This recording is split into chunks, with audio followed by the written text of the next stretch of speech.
오늘 신명기 27장 8절부터 19절에 있는 말씀을 가지고 생명을 택하지 못하는 것, 생명을 택하지 못하게 하는 것, 오늘 이 말씀을 가지고 함께 보려고 하는데요. 따라서 해볼까요? 생명을 택하지 못하게 하는 것을 제거하자. 할렐루야. 올해 우리 교회의 1년 표가 생명을 택하는 삶, 생명을 택하라. 이것이 올해 우리 교회의 표입니다. 하나님은 우리에게 생명을 주고자 하십니다. 아멘. 하나님은 우리에게 복을 주고자 하십니다. 그러나 우리의 인생은, 이 세상을 살아가는 우리 인생은 아무리 성공한 사람이라 할지라도 그 앞에 여전히 생명과 복이 길이 있고 더불어서 사망과 저주의 길도 있습니다. 반대로 그 인생이 아무리 실패해도, 아무리 낙오가 되고 정말 불행의 연속이라 한다 할지라도 그 앞에는 여전히 생명과 복의 길이 있으며 그보다 더한, 지금의 불행보다 더한 사망과 저주의 길도 있다 라는 것을 기억하라는 것이 성경의 가르침입니다. 그러니 성공했다고 자만하고 오만할 필요도 없고, 실패했다고 낙심하고 절망할 필요도 없는 것은 내일의 미래는 우리는 알 수 없습니다. 중요한 건 내일의 미래가 우리의 삶이 진짜 생명과 복이 되기를 원하신다면 그 길을 택하셔야 합니다. 그 마음은 다 있어요. 저나 여러분들이나 오늘 성경에 나오는 이스라엘 백성들도요, 다 하나님으로부터 생명의 길을 가고 싶어 했습니다. 하나님으로부터 복된 삶이 되고 싶어 했어요. 그런 바람도 있었고, 그런 마음도 있었고, 그런 소망도 있어요. 우리 옆에 분들에게 물어보세요. 잘 살고 싶으세요? 시작. 잘 살고 싶으세요? 옆에 분들에게 물어보세요. 못 살고 싶으세요? 시작. 못 살고 싶으세요? 너무 당연한 질문이잖아요. 너무 당연한 질문이잖아요. 설날을 지냈습니다. 설날에 우리가 상투적이라고 할 수 있지만 축복의 말을 합니다. 새해 복 많이 받으세요. 그 얘기를 듣고 기분 나빠하는 사람이 별로 없을 겁니다. 약 올리듯이 말을 하면 모를까? 진심으로 말을 하면 새해 복 많이 받으세요. 당신도 새해 복 많이 받았으면 좋겠습니다. 축복의 말을 하죠. 왜? 다른 거 없어요. 사람은 복을 받고 싶어 합니다. 사람은 잘 살고 싶습니다. 생명력 있는 삶을 살고 싶고요. 그러고 살고 싶은 게 사람의 마음이에요. 그런 생각을 다 가지고 있고요. 그런 소망도 있어요. 그런데 문제는 뭐냐면 그런 마음도 있고 그런 생각도 있는데 그 길을 택하지 않아요. 안 가. 이 길이 생명의 길이라고 하나님이 그렇게 이야기를 했는데 안 해. 안 하면 답이 없습니다. 이유는 여러 가지일 수도 있죠. 게을러서 그럴 수도 있고, 아무 생각이 없어서 그럴 수도 있고, 죄가 너무 좋아서 그럴 수도 있고, 세상 거 즐기다 보니 하면 이유는 여러 가지일 수도 있는데 중요한 건 내 마음과 생각과 따로 놀아요. 내 생각과 마음과 내 행동이 따로 노니 당연히 그 사람이 자기 생각과 자기 마음대로 못 살죠. 목사님, 왜 저는 못 살까요? 저한테 묻지 마세요. 답은 성경에 다 있습니다. 그냥 딱 거기에 답이 딱 나와 있어요. 왜 못 사는 줄 아세요? 그냥 못 사는 길을 간 거예요. 왜 나는 잘 안 풀릴까? 안 풀리는 길을 간 거라고요. 그러면 이럴 수 있죠. 나는 잘 풀리는 길로 갔다. 생명의 길을 택해서 그렇게 행동을 했다. 나는 복의 길을 택했고 복의 길을 갔고 복의 행동을 했고 복의 삶을 살았는데 왜 나에게는 생명과 복이 없냐? 라고 반문할 수도 있습니다. 그때 오늘의 말씀을 기억하십시오. 오늘의 말씀은 내가 생명의 길을 간 것 같긴 하고 내가 복의 길을 택한 것 같은데 왜 나에게 하나님의 생명이 아직도 오지 않을까? 왜 아직도 나에게 하나님의 복이 이렇게 현장감 있고 경험 있게 채워지지 않을까? 나는 기도하긴 한 것 같고 같고 나는 하나님 말씀에 순종한 것 같고 그래도 지난주 말씀처럼 내 삶을 좀 깨끗하게 구별하려고 한 것 같은데 왜 나에게는 하나님이 약속하신 이 복이 하나님이 약속한 이 생명력 있는 삶이 나에게 오지 않을까. 오늘 이 말씀이 여러분들에게 그 해답이 될 것이고 그리고 그 해답이 여러분의 삶에서 그렇구나. 내가 생명의 길을 택해서 가긴 하지만 여기서 문제가 있었구나. 내가 복의 길을 가긴 했으나 안 간 사람에게는 오늘의 말씀은 좀 달라요. 그건 일단은 가셔야 합니다. 가지만 그 가는 상황 속에서 이런 것들이 나에게 있었구나라는 것을 깨닫고 돌이킬 수 있는 저와 여러분 되실 주님의 이름으로 축원합니다. 실은 오늘 이 말씀은 이스라엘 백성들이 신명기서는 다시 말씀을 드리지만 이스라엘 백성들이 하나님이 약속하신 젖과 꿀이 흐르는 풍요로운 땅 가나안 땅에 들어가기 전에 모압 평지에서 하나님이 2차 교육을 시키는 장면이 이 신명기서입니다. 1차 교육은 어디였죠? 시내산입니다. 시내산에서 1년 동안 이스라엘 백성들의 1차 교육을 시키셨어요. 그리고 오늘 여기 모압 평지에서 2차 교육을 시키십니다. 그리고 이 교육이 다 끝나면 하나님이 리더십을 바꿀 거예요. 누구에서 누구로? 모세에서 여호수아로 바꿀 겁니다. 그래서 여호수아를 중심으로 해서 이스라엘 백성들이 가나안 땅으로 들어갈 거예요. 가나안 땅으로 들어가기 전에 하나님이 마지막으로 그들을 교육시킨 장면이 신명기서인데 하나님께서 교육을 시키면서도 하나님이 염려하셨어요. 하나님도 염려하십니다. 뭘 염려하셨냐? 이 백성들이 내 말을 안 들을 거라는 거. 이렇게까지 교육을 시키고 알려줬는데도 내 말을 안 들을 거라는 거. 내 말에 순종하지 않을 거라는 걸, 내 말대로 따라서 행동하지 않을 거라는 걸 하나님은 아셨어요. 그래서 모세에게 명령하십니다. 그리고 모세는 이것을 나중에 여호수아에게 명령합니다. 그게 뭐냐?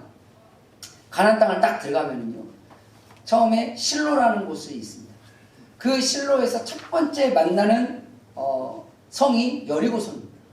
이 여리고성이 가나안 땅에서 가장 강력한 성이고 가장 강력한 민족이에요. 이걸 딱 무너뜨리면 바로 앞에가 세겜이라는 곳이 있습니다. 이 세겜이 어떤 곳이냐? 아브라함 때부터 하나님께서 부르시고 거기서 예배하게 하시고 하나님이 말씀하시고 약속하셨던 일종의 약속의 도시, 약속의 장소와 같은 곳이 세겜입니다. 이 세겜의 남쪽에 보면 그리심산이라는 산이 있습니다. 북쪽에 보면, 그러니까 보여요, 서로. 이 세겜이라는 곳에서 암쫙이 멀리 있는 곳이 아니라 우리 교회에서 안심산이 보이죠? 딱 이거예요. 이렇게 보여요. 그래서 앞쪽으로 보면 그리심산이 있고 뒤쪽으로 보면 에발산이라는 곳이 있습니다. 그 가운데가, 즉 그리심산과 에발산 가운데가 세겜이라는 곳이 있습니다. 이 세겜에 도착을 하게 되면 하나님이 거기에서 이스라엘 백성들 다 모으라는 거예요. 이스라엘 백성 대략 한 200만 명이 조금 넘습니다. 200만 명 한 자리에 모은다는 게 쉽지 않잖아요. 그렇죠? 그러니 이 그리심산에서부터 에발산까지 모아라. 그리고 분지 형태로 되어 있는 곳에 레위인들을 세워라. 하나님이 이렇게 명령합니다. 그러니까 200만 명이 그리심산에서부터 에발산까지 이렇게 쫙 모이게 하는 거예요. 그리고 이 중앙에 레위인들을 세우는 거죠. 그리고 이 레위인들에게 하나님의 말씀을 외치게 하는 건데 그게 오늘 이 말씀이 그렇게 하라는 거예요. 이건 명령이고 실제로 여호수아서에 보면 여호수아가 이스라엘 백성들을 그렇게 세웁니다. 그리심산에서부터 에발산까지 쫙 세워놓고 오늘 이 말씀을 외치게 합니다. 외치게 하는데 12절 말씀에 보면 뭐라고 하나님께서 시켰냐? 너희가 요단을 건넌 후에 시므온, 레위, 유다, 이사갈, 요셉, 베냐민, 이건 이제 지파들 이름입니다. 이 지파들은 백성을 축복하기 위하여 그리심산에 서고, 그러니까 무턱대고 자리를 배치하는 것이 아니라 하나님이 자리 배치까지 다 알려줬어요. 어느 지파는 그리심산 쪽에서부터 세워서 세겜 쪽으로 딱.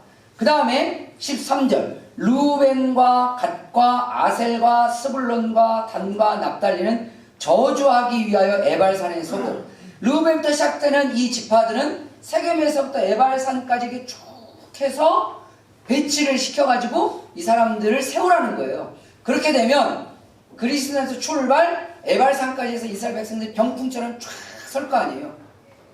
산이 그렇게 높진 않습니다. 대략 800m 정도 언저리 왔다 갔다 돼요. 그래서 그렇게 크진 않아요. 그러니 이 레위 지파가 가운데서 쫙 보면 여기서부터 쫙 병풍처럼 이스라엘 백성이 서는 거예요. 그런데 여기서 의문점이 하나 있습니다. 그리심산 쪽에 서는 지파들에게는 뭐 하기 위하여?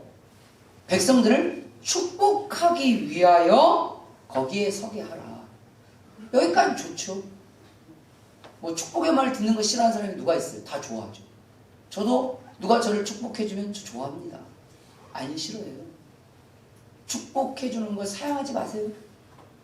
뭐 축복은 많이 받을수록 감사한 일 아니겠어요? 많이 받아서 나누면 되잖아요, 실은. 그 다음에 13절의 이 말씀이 약간의 의문점을 갖습니다. 르우벤부터 납달리까지를 에발산 쪽에 세워서 거기에서 외치게 하라는 거예요. 뭘? 저주하기 위하여 거기 세우라.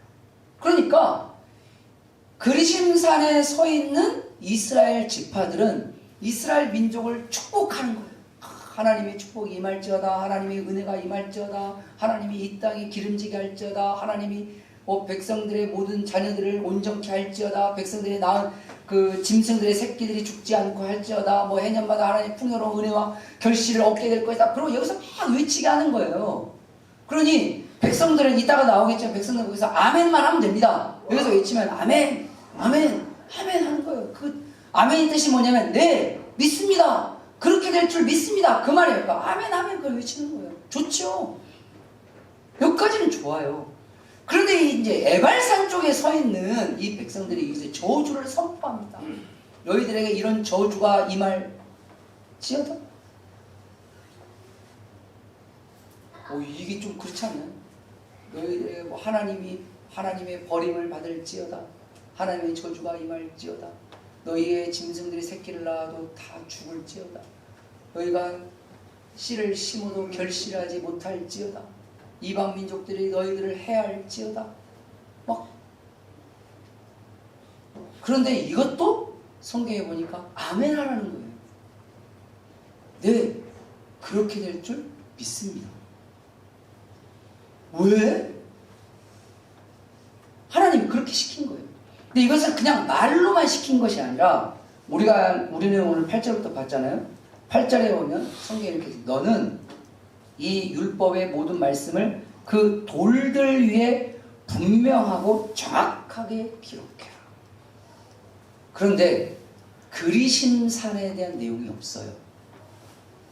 4절로 거슬러 올라가 봅시다. 오늘 우리가 읽진 않았지만 4절에 보면 27장 4절 너희가 요단을 건너가거든 내가 오늘 너희에게 명령하는 이 돌들을 에발산에 세우고 그 위에 석회를 바를 것이며 에발산에다가 돌들을 세우고 석회로 바르고 8절에 거기다 새겨라. 근데 에발산은 뭘 선포하는 곳이었죠? 저주를 선포하는 곳이었어요. 저주의 내용은 돌에다 새겨라. 하나님은 우리를 너무 사랑해요. 우리가 하나님의 백성이 복은 원하면서 저주의 길을 갈 거라는 거예요. 생명을 원하면서 죽음의 길을 갈 거라는 거예요. 성공을 원하면서 망하는 길을 갈 거라는 거예요. 좋은 성적을 얻기를 원하는데 게으를 거라는 거예요. 나에게 좋은 일이 생기기를 원하면서 나쁜 짓을 할 거라는 거예요. 하나님은 그걸 너무 잘하셨어요. 그걸 경계하기 위해서 축복의 말씀은 성경책에다가 기록하게 하시고 저주의 말씀 돌에다가 새기게 하신 거예요. 지금에 있어서의 성경책은 모두 다 가지고 있습니다. 여러분들 PU로 되어 있는 성경은 4만원 언저리면 삽니다. 천연 가죽으로 된 성경은 한 7, 8만원만 주면 다 삽니다. 지금은 우리는 약간의 돈만 주면 설날 세뱃돈만 받으면 성경책 한 권을 삽니다. 그런데 이 고대 때는 성경책은 모두들을 가지고 있을 수 없었어요. 아예 종이 자체가 아주 극소수만 갖고 있는 시대였기 때문에 없어요. 즉 성경은 제사장들이 읽어주지 않으면 이들은 성경 내용을 온전하게 들을 수도 알 수 없어요. 그런데 저주는 어디다 새겨졌죠? 돌에다가. 늘 그 돌을 쌓아서 석회로 바른 그 돌을 보면서 이러면 저주받는다, 이러면 저주받는다, 이러면 저주받는다 그래서 써놓은 거예요. 그 저주의 길을 택할 줄 하나님 아시고 그걸 경계하게 하기 위해서 그것을 하나님께서 새기게 하신 겁니다. 이 말이 뭘까요? 우리가 생명의 길을 택했고 복의 길을 택했고 생명의 삶으로 가고 복의 길을 삶을 가도 우리로 하여금 생명을 택하지 못하게 하는 것들이 우리 안에 있다는 거예요. 그것을 성경은 8가지로 정리해 놓습니다. 실은 풀어놓으면 10가지인데 줄여놓으면 8가지예요. 오늘과 다음 주 2주에 걸쳐서 우리로 하여금 우리가 생명의 길을 택했다고 했음에도 우리가 저주의 길을 가지 않은 것 같아 보여도 우리가 생명의 길과 더불어서 생명의 길을 택하지 못하게 하는 것들이 뭔지를 깨달아서 여러분들에게 진짜 온전한 생명과 복의 은혜의 삶으로 나아가는 저와 여러분 되시길 주님의 이름으로 축복합니다. 자, 그렇다면 무엇이 우리로 하여금 생명과 복을 택하지 못하게 하는 것일까요? 첫 번째로 바로 우상입니다. 오늘 15절 말씀에 성경이 이렇게 말합니다. 장색의 손으로 조각하였거나 부어 만든 우상은 여호와께 가증하니 그것을 만들어 은밀히 세우는 자는 저주를 받을 것이라 할 것이요 모든 백성은 응답하여 말하되 뭐라? 아멘 할지니라. 네, 그렇게 될 줄 믿습니다. 바로 우상을 만들거나 우상을 섬기거나 우상을 가지고 있는 자는 반드시 저주를 받을 거라는 걸 믿습니다. 그렇게 될 줄 믿습니다. 라고 백성들에게 선포하게 한 거예요. 우상은 뭘까요? 성경에서 말하는 우상은 인간이 만든 것인데 신적인 의미를 부여한 것입니다. 그러니까 인간이 신적인 의미를 부여하기 위해서 만든 거예요. 그래서 이런 경우 있잖아요. 부적을 가지고 다니면 나에게 뭐 행운이 올 거다. 뭐 불상이나 뭐 이런 거 두말 나위가 없겠지만 우리가 타종교라고 말하시는 분도 있지만 그것만 하나님 우상으로 말하는 게 아니에요. 우리의 일상에서 예를 들어서 이럴 수 있습니다. 내가 아버지가 준 볼펜이 있으면 시험을 잘 볼 거라고 생각하는 거. 이걸 사람들은 뭐라고 말하는 줄 아세요? 일종의 자기의 행운의 징표라고 생각합니다. 그래서 어떤 성도들은 차에다가 십자가를 걸어놓으면 교통사고가 안 날 거라고 굳게 믿으신 분들이 있어요.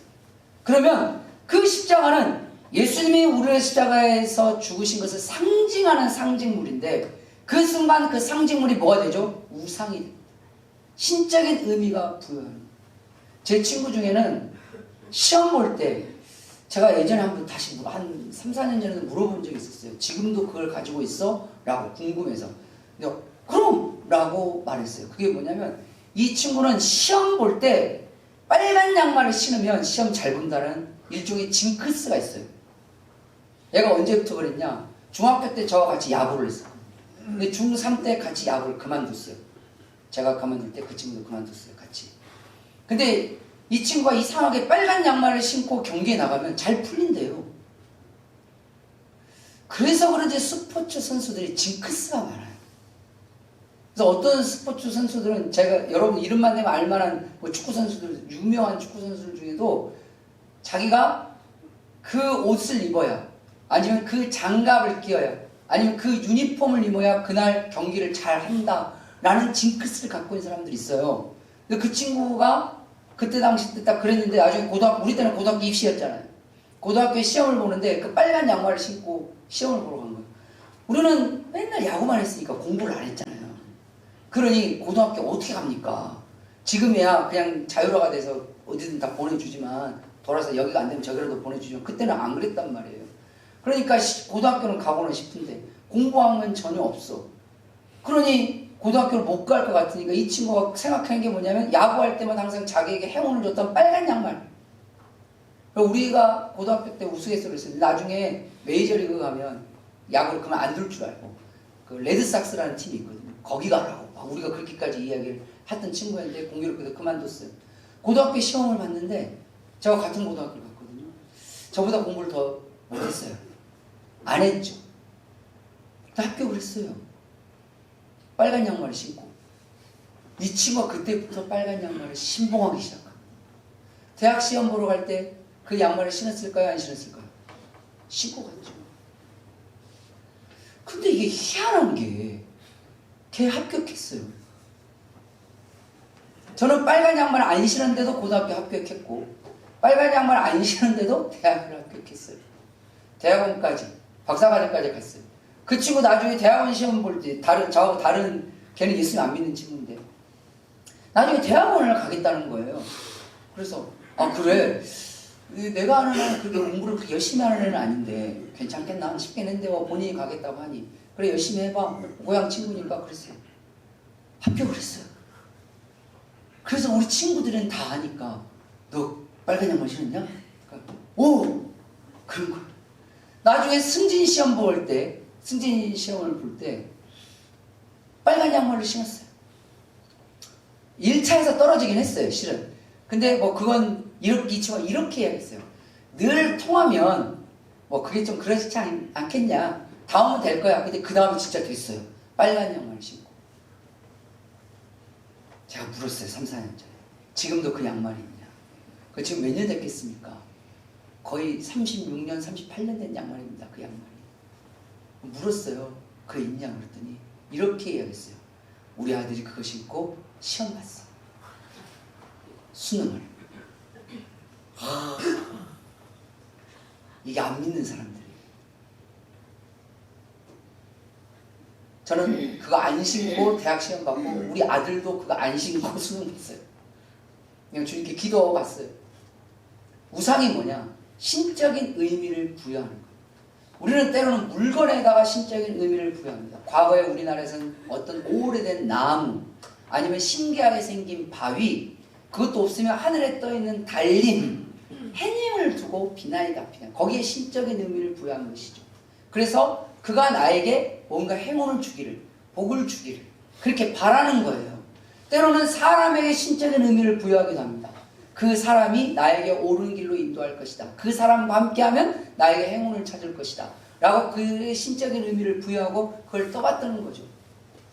거기에 내 인생을 거는 거예요. 내 삶을 거는 거예요. 이것이 우상입니다. 중요한 건 우리가 아무리 기도 열심히 해도 우리 안에 우상이 있으면 절대 생명의 길을 가지 못합니다. 그건 스스로 착각하고 있는 거예요. 우리가 아무리 예배를 잘 드려도 우리 안에 우상이 있으면 때로는 이 우상이 돈이 우상일 때도 있습니다. 그걸 우리는 보통 맘모니즘이라고 말하죠. 돈을 신처럼 떠받드는 세상. 그걸 우리가 맘모니즘, 배금주의 이렇게 말합니다. 때로는 사람을 신적으로, 때로는 자식을 신적으로, 자식을 막 떠받드는 거죠. 막 진짜. 때로는 뭐 드물긴 하지만 뭐 직장의 상사나 아니면 어떤 정치 지도자나 아니면 뭐 가족들이나 이런 사람들을 신처럼 떠받드는 거예요. 자기의 모든 걸 바쳐서 그를 위해서. 강화문 가보세요. 한남동 가보세요. 네. 많습니다. 그런 분들. 없는 줄 알죠. 제가 늘 말씀을 드리지만 뭐 보수든 진보든 떠나서 그들이 공통적으로 외치는 거 뭐냐. 그가 대통령이 되면 이 나라가 잘 산다. 이 얘기는 제가 대통령 선거를 할 수 있는 나이 때부터 지금까지 들었어요. 계속.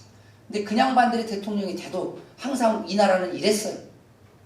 사람을 우상으로, 어떤 지도자를 우상으로, 때로는 어떤 물건을, 뭐 이런 하찮은 물건 가치도 어떤 사람은 여기다 신적인 의미를 부여하는 거예요. 그런데 예배는 정말 잘 드려요. 그런데 교회 봉사 정말 열심히 해요. 그런데 정말 기도도 많이 해요. 그런데 그에게 생명의 길이 열리지 않아요. 왜 그럴까요? 그에게는 우상입니다. 여러분 안에 우상이 뭡니까? 여러분 혹시 돈이 우상입니까?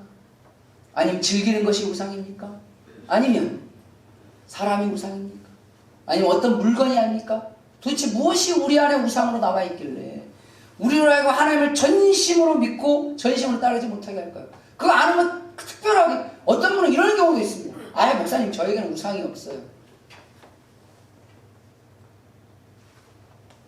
우상이 있는지 없는지는 그게 없을 때 보면 답이 나옵니다. 평소에는 아니죠. 제가 어느 분하고 대화를 하다가 제가 마음속에 깜짝 놀랐던 게 그분이 원래 그냥 평범하게 사시던 분이에요. 그러다 갑자기 돈이 확 생겼어요. 근데 그분은 늘 자기네를 하나님을 온전히 섬기는 사람이라고 본인 스스로 생각하는 사람이었고 저도 그렇게 생각했었어요. 그분이. 돈이 확 생겼어요. 뭐 그럴 수 있죠. 감사할 일이죠. 그렇게 생겼으면 그걸 나누고 베풀면 되잖아요. 그러다가 무슨 일이 있어서 돈이 없어졌어요. 그러면 자, 평범하게 살다가 돈이 있다가 다시 평범한 데로 갔어요. 뭐가 달라졌죠? 달라진 게 없잖아요. 이 평범보다 더 떨어진 건 아니에요. 그냥 있다가 없어진 거예요. 이 돈은. 근데 이 사람의 삶이 완전히 바뀌어요. 세상을 염세적으로 보기 시작하고 세상을 불신하기 시작하고 세상을 비관적으로 생각하고 자기 인생은 불행한 인생이라고 생각하기 시작하는 거예요. 그에게 우상이 될 만한 것이 없었을 뿐이지 그는 돈이 우상이었던 사람이었던 거죠. 그게 어느 순간 찾아와서 그에게 머물렀다가 그에게 떠났어요. 그 순간 그는 모든 걸 잃게 됐다라고 스스로 자기를 생각하기 시작한 거예요. 왜죠? 그게 그에게 없었을 뿐이지 그에게는 돈이 우상이었기 때문입니다. 여러분 안에 있는 우상이 뭡니까? 그걸 제거하셔야 합니다. 그러지 않으면 우리가 아무리 생명의 길을 간다고 해도 우리에게는 생명의 역사가 나타나지 않습니다. 두 번째로 우리로 하여금 생명과 복을 택하지 못하게 하는 것은 뭘까요? 바로 불효입니다. 불효. 16절 말씀에 보면 그의 부모를 경홀히 뭐죠? 가볍고 홀대하다라는 그런 말입니다. 경홀히 여기는 자는 저주를 받을 것이라 할 것이요 모든 백성은 아멘 할지니라. 할렐루야. 십계명이 있습니다. 십계명은 하나님께서 하나님 백성들이 꼭 지켜야 할 10가지 계명이 십계명입니다. 이 십계명 중에 1계명부터 4계명까지는 하나님을 향한 계명입니다. 5계명부터 10번째 계명까지는 사람들을 향한 사람들을 향한 계명입니다. 1부터 4계명까지 하나님을 향한 계명과 5계명부터 10까지가 총 6가지잖아요. 6가지 계명은 사람을 향한 계명의 첫 번째 계명이 뭔지 아십니까? 내 부모를 뭐하라? 공경하라. 그리고 있는 말씀이 있습니다. 이것이 너희를 향한 첫째 되는 하나님의 약속이다. 에베소서에 보면 이런 말씀이 있습니다. 내 부모를 공경하라. 이는 너희가 장수하고 너희가 잘 될 때, 즉 형통하게 될 때이니 이것이 너희에게 주어진 첫째 하나님의 약속이다. 구약과 신약은 일관되게 우리에게 이야기합니다. 내 부모를 공경하라. 그것은 너가 잘 되고 너가 성경에서 말하는 장수는 건강하게 오래 산다는 뜻이잖아요. 즉 잘된 것을 오랫동안 누릴 수 있게 한다는 뜻이에요. 그 뜻이. 근데 이것을 성경에서 뭐라고 하냐면 너희를 향한 나의 약속이다. 약속이라고 했어요. 그걸 뒤집어 볼까요? 내 부모를 경홀히 가볍게 여기고 홀대하면 그 약속이 온다는 거예요? 안 온다는 거예요? 하나님은 살아계신 하나님이십니다. 하나님의 말씀 분명히 이루어집니다. 성경은 우리에게 이야기하고 있어요. 왜 그럼 하나님은 그토록 부모에 대해서 강하게 이야기했을까? 다른 게 아니죠. 부모는 하나님이 세우신 하나님의 대리자예요. 그 말은 하나님이 모든 사람들을 다 골고루 돌보고 살필 수가 없으니 부모를 통해서 모든 자를 돌보고 살핀 거예요. 그럼 여기서 이제 한 가지 의문점이 있습니다. 부모인데 부모답지 않은 사람들이 있어요. 부모인데 하나님의 마음을 가지고 살뜰하게 살피지 않고 도리어 자녀들을 홀대하고 자녀들을 핍박하고 자녀들을 말 그대로 살피거나 돌보지 않았다. 그럼 그런 부모도 공경해야 되느냐? 성경의 원리를 보면 그 부모를 공경하라고 되어 있지는 않습니다. 이건 부모들이 기억하셔야 해요. 이건 기억하셔야 해요. 우리의 한국적인, 즉 동양적인 개념에서는 부모가 자녀를 홀대해도 자녀는 부모를 공경하라고 가르칩니다. 그게 유교가 가르치는 방식이에요. 근데 성경은 이렇게 말합니다. 부모가 자녀를 양육하는 것은 부모가 부모이니까 자녀를 양육한 것이 아니라 부모는 하나님의 대리자이니까 자녀를 양육한다는 것이 성경의 원리예요. 그 말이 뭘까요? 부모가 자녀를 제대로 양육하지 않는 것은 하나님의 말씀에 불순종하는 겁니다. 하나님의 뜻을 실현하지 않는 겁니다. 즉 하나님의 뜻을 실현하지 않는 자, 하나님의 말씀에 순종하지 않는 자, 하나님의 마음을 갖지 않는 자에게 하나님이 축복을 주신다? No. 하나님은 그런 자를 축복하지 않습니다. 물론 회개하고 하나님께 돌아오는 자, 내가 잘못했다. 예를 들어서 부모가 자녀를 홀대했어요. 부모가 자녀를 핍박했어요. 그걸 잘못된 걸 알고 그 자녀에 내가 미안했다, 내가 잘못했다 라고 사죄하면 그를 공경해야 되는 것은 성경의 원리가 맞습니다. 그러나 자기가 자녀를 하나님의 마음과 하나님의 뜻에 따라서 양육하지 않고 살뜰하게 살피지 않고 그들을 말 그대로 제대로 키우지 않는 것에 대해서 나중에 그 공경을 받고자 하는 것은 성경에서 말하는 축복이 아닙니다. 우리는 성경의 원리와 성경의 원리로 살아가는 사람들이에요. 그럼 다시 돌아가 봅시다. 부모가 자녀에게 열심히 양육했어요. 근데 가족들마다 형편이 다 다르잖아요. 어떤 집은 정말 가난한 집이고, 어떤 집은 어렸을 때 부모를 잃었을 수도 있고, 어떤 집은 열심히 살긴 했으나 물질적으로나 정서적으로 어려울 수 있어요. 그래도 자녀들을 최선을 다해서 양육할 수 있는 것은 딱 여기서 기준이 정해집니다. 부모가 자녀보다 더 많이 먹었으면 그 부모는 자녀를 살뜰하게 살핀 게 아닙니다. 기억하셔야 돼요. 부모가 자녀보다 더 많은 걸 누렸고, 자녀보다 더 많은 걸 먹었고, 자녀보다 더 많은 걸 가졌으면 그 부모는, 그러니까 즉 그 자녀가 성인이 되기 전까지 그랬으면 그 부모는 자녀를 제대로 양육한 게 아닙니다. 그러나 그 부모가 어려운 중에서도 어떤 집은 밥을 먹지만 우리 집은 콩을 먹을 수밖에 없는 집이 있을 수 있잖아요. 저도 가난한 시절을 살아봐서 알아요. 어떤 집은 밥을 먹을 때 우리 집은 보리밥을 먹고, 어떤 집은 보리밥 먹을 때 우리 집은 감자만 먹어야 될 때도 있었단 말이에요. 그럴 때 그 감자만 먹어야 되는 상황에도 부모는 나에게 감자 하나를 다 주고 부모는 감자 반만 드시는 거예요. 그 부모는 최선을 다해서 자녀를 양육했어요. 하나님이 그걸 잘 아십니다. 그게 기준인 거예요. 그러니까 부모가 자녀가 성인이 될 때까지 자녀보다 더 많은 걸 누렸냐, 더 많은 걸 먹었냐, 더 많은 걸 본인 스스로 살폈냐, 아니면 자녀를 더 많이 누리게 했고 자녀에게 조금 더 먹게 했고 자녀가 살아갈 수 있도록 나보다 더 많은 걸 주었느냐, 이게 기준인데, 그렇다면 공경하셔야 합니다. 할렐루야. 그건 하나님입니다. 그런데 가볍게 이고 홀대하는 자, 심지어는요, 신명기서에는 레위기서에는 뭐라고 하죠? 너의 부모를 욕하는 자는 죽여라 라고 하여 있습니다. 너무 무섭지 않아요? 왜 그럴까요? 부모를 공경하지 않는 것은 곧 하나님을 공경하지 않는 것입니다. 그게 하나님이 세우신 대리자의 가장 큰 원리 중에 하나예요. 하나님이 하나님 대신 우리에게 부모를 주신 겁니다. 그리고 그 부모 말합니다. 네가 잘 살든 못 살든, 네가 부자든 가난하든, 네 자녀가 성인이 돼서 독립하고 자립할 때까지 너보다 더 많은 걸 줘라. 네가 지금 하나님, 쟤는 먹을 게 없어서 밥 한 그릇밖에 먹을 수가 없습니다. 그러면 그 반은 네 자식에게 주고 나머지 반 가지고 네 남편 같이 나눠 먹어라. 그게 부모의 도리야. 하나님 언제까지 이렇게 해야 합니까? 네 자녀가 자립하는 성인이 될 때까지. 왜요? 내가 그러라고 너의 자녀의 부모로 세운 거야. 그럴 때 너는 공경받을 자격이 있는 거야. 이게 부모에게 준 사명입니다. 자녀들이요, 내가 자녀로 살아가는 동안에 어렸을 때부터 집이 잘 살든 못 살든 부자든 가난하든 간에 그 부모님 나를 키우기 위해서 희생하셨고, 부모가 감자를 먹을지언정 나에게는 밥 한 그릇을 줬다면 그것은 불평불만의 대상이 아니에요. 가장 못된 놈들이 누군 줄 아세요? 밑도 끝도 없이 부모를 비난하는 애들. 왜? 이건희 아들로 태어나지.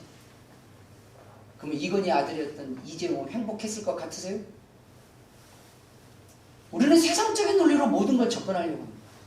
성경의 논리로 세상을 접근하는 것이 하나님의 마음이십니다. 할렐루야. 기꺼이 공경하셔야 돼요. 그 이유는 딴 게 아닙니다. 부모를 공경하는 것이 곧 하나님을 공경하는 것입니다. 너가 잘되고 그 잘되는 것이 건강하게 오래도록 가게 할 것이다. 이것이 성경이 우리에게 가르치는 원리라는 사실을 반드시 기억하셔야 합니다. 왜냐하면 그 생명과 복의 약속이 누굴 통해서 왔죠? 하나님을 통해서 왔습니다. 그럼 부모 공경에 대한 약속이 누굴 통해서 이루어질까요? 하나님을 통해서 이루어집니다. 약속의 하나님. 한 번도 하나님의 약속을 어기신 적이 없습니다. 세 번째로 무엇이 우리로 하여금 생명의 복을 택하지 못하게 하는 것일까요? 바로 욕심입니다. 17절 말씀에 보면 그의 이웃의 경계표를 옮기는 자는 저주를 받을 것이라 할 것이요 모든 백성은 아멘 할지니라. 경계표는 땅을 나누는 거예요. 가끔 이렇게 측량하잖아요. 측량해 보신 분들은 아실 거예요. 측량하면 말뚝을 박습니다. 빨간색. 옛날에 나무 박아가지고 거기다가 빨간 스프레이를 뿌리는데 요즘 아예 그냥 빨간색 파이프로 갖고 다니더라고요, 이분들이. 측량 딱 끝내고 딱딱딱 박아요. 그게 경계표예요. 이걸 옮긴다는 게 뭘까요? 내 땅을, 이웃의 땅을 빼앗아서 넓히겠다는 뜻이잖아요. 내가 땀 흘려서 내 땅을 넓히겠다는 것이 아니라 빼앗는 거예요. 즉 욕심이 과하면 누군가의 것을 빼앗게 됩니다. 빼앗고 싶어지고 빼앗아지게 됩니다. 그리고 빼앗을 수 있게 되면 빼앗으려고 합니다. 단지 빼앗을 힘이나 권세나 권력이 나에게 없으니까 못 뺏을 뿐. 뺏을 수 있는 힘과 권력이 생기면 빼앗아 옵니다. 뭐가 있으면 욕심이 있습니다. 그러니까 주님은 우리가 성실히 살아서 땀 흘린 것에 대해서 하나님께서 누려라. 그리고 너희 주변 사람과 나누라. 베풀어라. 라고 말씀하시지만 내가 가지고 있는 것 안에서의 감사와 자족을 우리에게 먼저 말씀하십니다. 그래서 하나님께서 우리에게 가르친 일체의 비결이 뭡니까? 주님을 온전히 섬기는 자는 부한데도 처할 줄 알고 가난한데도 처할 줄 안다는 거예요. 부자라고 해서 함부로 교만하거나 자만하거나 자기만 떵떵거리는 그런 목에 기부수한처럼 세상을 살아가는 오만한 사람이 되지도 말 것이며, 가난하다고 해서 본인이 비참하거나 본인 스스로 연민에 졌거나 본인 스스로 실패자라고 여기지도 말라는 거예요. 하나님을 섬기는 사람은 어느 쪽에 있든지 간에 하나님 안에서 자족할 줄 알고 만족할 줄 알고 그 안에서도 자녀를 온전히 양육하며 하나님의 사람들에게 나누고 베풀 줄 알며 하나님을 온전히 섬기며 살아가는 사람들이 하나님의 사람들의 일체의 비결입니다. 그런데 이 일체의 비결이 무너지면 어떻게 될까요? 욕심이 찾아옵니다. 그리고 욕심은 성경에 뭐라고 됐죠? 죄를 낳습니다. 그리고 그 죄는 우리를 어떻게 한다고 되어 있습니까? 사망이라고 되어 있습니다. 욕심이 잉태한 즉 죄를 낳고 죄가 장성한 즉 어떻게 된다? 사망. 이게 성경의 원리예요. 이 말은 하나님 앞에 기도를 열심히 하긴 하는데 욕심으로 기도하는 사람이 있어요. 하나님을 찬양하고 예배하는데 욕심으로 하나님 이거 주세요, 저거 주세요, 그거 주세요, 그거 주세요. 하나님을 마치 무슨 부족처럼 나에게 복이나 주는 그런 도구처럼 하나님 앞에 맨날 내 욕심을 채우기 위한 도구와 수단으로 하나님을 여기는 사람이 있습니다. 내 자신을 잘되게 하기 위한 도구로 하나님을 생각하고 믿는 사람도 있습니다. 내가 건강하기 위한 수단으로 하나님을 여기는 거죠. 그게 욕심 때문에 올라오는 겁니다. 그 욕심은 우리로 하여금 반드시 죄를 낳게 합니다. 그리고 그 죄는 반드시 자라서, 왜? 그렇게 생긴 죄는요 안 없어져요. 그래서 그 죄는 커지는 거예요. 여러분 욕심이 후퇴한 거 봤어요? 욕심은 커집니다. 욕심이 점점 커서 어떻게 되죠? 탐욕이다. 그 탐욕은 결국은 자기도 갉아먹고 내가 사랑하는 사람들도 갉아먹습니다. 그리고 같이 함께 사망의 길을 가게 합니다. 여러분 감사할 줄 모르는 사람은 지금의 삶의 자족함으로 하나님께 감사하고 주변 사람들을 귀하게 여기고 소중하게 여길 줄 모르는 사람은 절대로 그에게 생명력 있는 삶을 살게 하지 않게 합니다. 왠 줄 아십니까? 그런 사람에게 복을 주면 그 다음부터는 반드시 그 욕심으로 다른 사람들을 비난합니다. 그 탐욕으로 다른 사람들을 지적하고 정죄합니다. 저 못 사는 것들.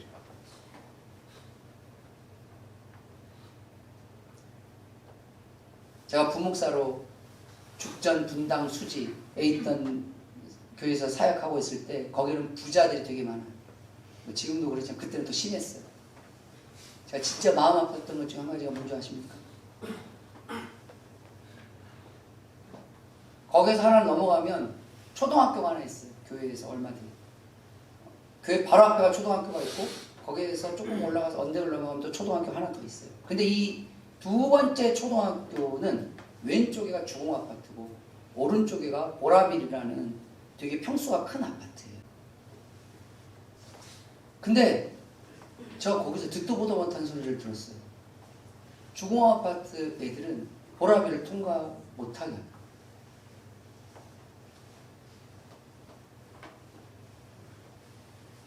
주공 애들은 가난한 애들이니까 걔네들하고 놀면 안 됩니다.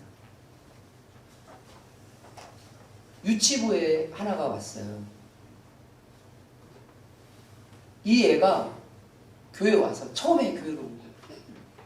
와서 아직도 기억나. 우리 아들에게 물었어요. 누구야? 너네 집이 어디야? 우리 아들이 또 그랬어요. 교회를 지금 이게 우리 집이야. 애가 깜짝 놀랐어. 너네 집이 이렇게 커? 걔는 교회 처음 왔잖아. 애가 물었어. 우리 집 차는 BMW인데 너네 집 차는 뭐야? 우리 아들은 교회 차가 스타렉스라는 이름을 몰랐어요 그때. 그러니까 잘 모르겠는데 그랬더니 차 크기가 어때? 이게 유치원생이 물은 질문이에요. 우리 아들이 이렇게 했어요. 우리 교회에서 제일 커. 그러긴 해. 스타렉스가 크잖아요 차가. 제일 크니까. 그래? 그럼 벤츠야? 뭐야? 차종 이름을 대기. 차 회사 이름을 대기. 우리 아들은 그때까지 잘 몰랐어요 그런 걸. 뭐 집에서 가르치거나 말하거나 뭐 이런 적이 없으니까. 제가 왜 무섭고 놀란 줄 아십니까? 그 애의 모든 발언이 어디에서 나왔을까요? 부모의 입에서 나왔죠. 주공 애들은 거지. 차 없는 애들, 작은 차 타는 애들.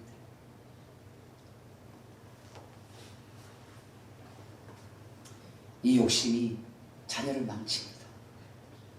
우리가 자녀들을 키우고 사람들하고 대화할 때 그거 아세요? 우리 안에 있는 세속적 욕심이 그대로 드러나요. 우리도 모르는 사이. 목사의 입에서 이 얘기가 나왔다고 생각하세요. 여러분은 어떠시겠습니까? 우리 교회 안수 집사님들을 해서 설마 우리 구역에서 집사님들이 이런 말을 하진 않을 거 아니에요. 우리의 삶의 중심이 어디에 있습니까? 세속적 욕심이 채우는 것이 진짜 잘 사는 것일까? 기억하십시오. 그 세속적 욕심이 우리로 하여금 생명의 길을 막게 합니다. 복의 길을 닫아버리게 합니다. 마지막 네 번째로 무엇이 우리로 하여금 생명과 복을 택하지 못하게 할까요? 바로 불의입니다. 불의함. 오늘 18절부터 19절 말씀을 보겠습니다. 맹인에게 길을 잃게 하는 자는 저주를 받을 것이라 할 것이요 모든 백성은 아멘 할지니라. 객이나 고아나 과부의 송사를 억울하게 하는 자는 저주를 받을 것이라 할 것이요 모든 백성은 아멘 할지니라. 잃게 하는, 누구로 하여금 잃게 하는 자, 누구로 하여금 억울하게 하는 자, 이런 불의한 자는 하나님께서 심판하십니다. 오늘 청소년부 범위가 출애굽기였어요.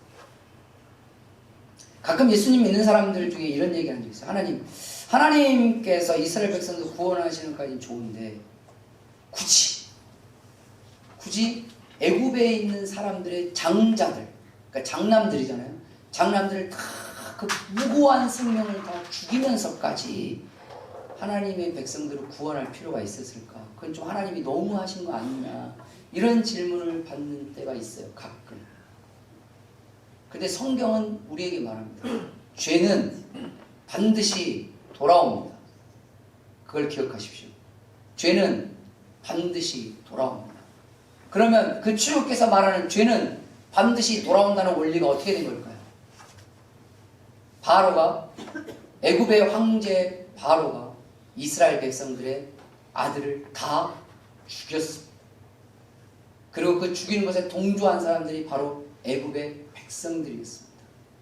하나님은 그걸 멈추게 하려고 했지만 그들은 자기들의 이익과 자기들의 안락함을 위해서 노예된 이스라엘 백성들의 아들들을 다 죽였습니다. 그걸 죽이기 위해서 그들이 얼마나 악랄하게 했는지 하나님은 다 알고 계십니다. 그래도 그들은 하나님의 백성들의 아들들을 죽일 때 예고 없이 그들의 권력과 행정력을 사용해서 죽였지만 하나님은 예국과 애굽의 왕에게 경고하십니다. 계속 내 백성을 풀어놓지 않으면 내가 니들의 장자를 다 죽일 거야. 근데 그걸 막는 방법까지 알려줍니다. 만약에 그것을 막기를 원하면 너의 장자들을 대신해서 어린 양을 대신 죽여라. 그 어린 양의 생명으로 너의 장자들을 대신해 주겠다. 그리고 그 징표로 그 어린 양의 피를 문설주에 발라라. 그러면 그 가정에 있는 장자들은 내가 죽이지 않고 6월 넘어가게 할 것이다. 실제로 애굽의 백성들 중에는 이 하나님의 말씀, 즉 모세가 전한 하나님의 말씀을 믿어서 그 죽음을 피한 적도 있어요. 성경에서는 그들을 잡족이라고 표현해놨지만 실은 그들이 있어요. 그럼 반대로 할까? 이스라엘 백성들의 그 말을 안 믿고 하나님의 말씀대로 따르지 않은 사람도 있었을까요? 없었을까요? 안 믿는 사람이 있었어요. 그들에게는 이스라엘 백성이 할지라도 그 징계가 임합니다. 죄는 반드시 돌아옵니다. 단 돌아오는 그 죄를 막는 방법은 예수 그리스도의 즉 하나님의 생명으로 회개하는 길입니다. 잘못했다. 용서를 구하는 길입니다. 내가 잘못했다. 그런 자는 하나님이 6월 넘어가게 하십니다. 죄가 못 돌아오도록 하나님이 막아주시는 거죠. 이게 성경이 창세기부터 계시록까지 일관되게 우리에게 오는 메시지입니다. 단지 그 방법이 바뀔 뿐 그 근본적인 메시지는 계속 찾아옵니다. 중요한 건 우리가 불의하게 대해서 누군가 오늘 성경 말씀처럼 누군가를 억울하게 하고 누군가를 잃게 하거나 빼앗게 하면 하나님이 반드시 그걸 돌아오게 하십니다. 그에게 생명이 갔다 할지라도 그에게 복이 갔다 할지라도 하나님은 그에게 간 생명을 하나님이 다시 빼앗으십니다. 그에게 복이 갔다 할지라도 그 복을 반드시 하나님이 빼앗게 하십니다. 그러니 기억하십시오. 하나님께 받은 복이 털끝만큼이라도 있다면 하나님 돈 하나님의 생명이 나에게 작은 것이라도 있다면 절대로 불의하게 행하지 마세요. 다른 사람의 눈에 피눈물 나게 해서 내 눈이 웃음이 될 거라고 하나님은 절대로 가만두지 않습니다. 회개하면 다르겠으나 하나님은 정의로우신 분입니다. 그래서 이스라엘 백성들이 말하는 거예요. 너희가 아무리 예배 잘 드리고 너희가 아무리 기도 열심히 하고 너희가 아무리 나에게 생명의 길을 간다 할지라도 너희 이웃에게 너희 주변 사람들에게 너희가 사랑하는 사람들을 잃게 하고 억울하게 하는 자 난 너희들의 축복을 지켜줄 수가 없어. 너희가 받은 생명을 내가 지켜줄 수가 없어. 너희가 받은 생명을 내가 지킬 수 있도록 너희가 받은 그 땅을 내가 지킬 수 있도록 너희가 받은 그 축복을 내가 지킬 수 있도록 너희가 가장 누리고 있는 그것을 내가 지킬 수 있도록 제발 불의하게 살지 마라. 다른 사람 눈에 피눈물 나게 하지 마라. 다른 사람을 억울하게 하지 마라. 다른 사람들 그들의 감정이든 마음이든 물질이든 생명이든 뭐든 잃지 않도록 너희가 한번 지켜줘봐. 해야지 마라. 하나님이 이스라엘 백성들에게 에발산의 돌에 새겨 가면서까지 합니다. 이게 뭘까요? 하나님의 안타까운 심령이었어요. 왜냐? 하나님은 복과 생명의 주관자이십니다. 주관자는 뭐죠? 모든 걸 움직인다는 얘기잖아요. 움직이는데 불의한 자에게 움직이면 그게 어찌 정의로운 자라고 할 수 있겠어요? 하나님은 정의로우신 분입니다. 우리가 의롭게 살지는 못할지라도 불의하게 살지는 말아야죠. 내 형제에게 불의하게 대한 것 반드시 돌아옵니다. 내 이웃에게 불의하게 한 것 반드시 돌아옵니다. 내 직장 동료에게 불의하게 한 것 반드시 돌아옵니다. 언제 돌아올까요? 가장 잘 나갈 때. 그래서 그게 제일 무서운 거예요.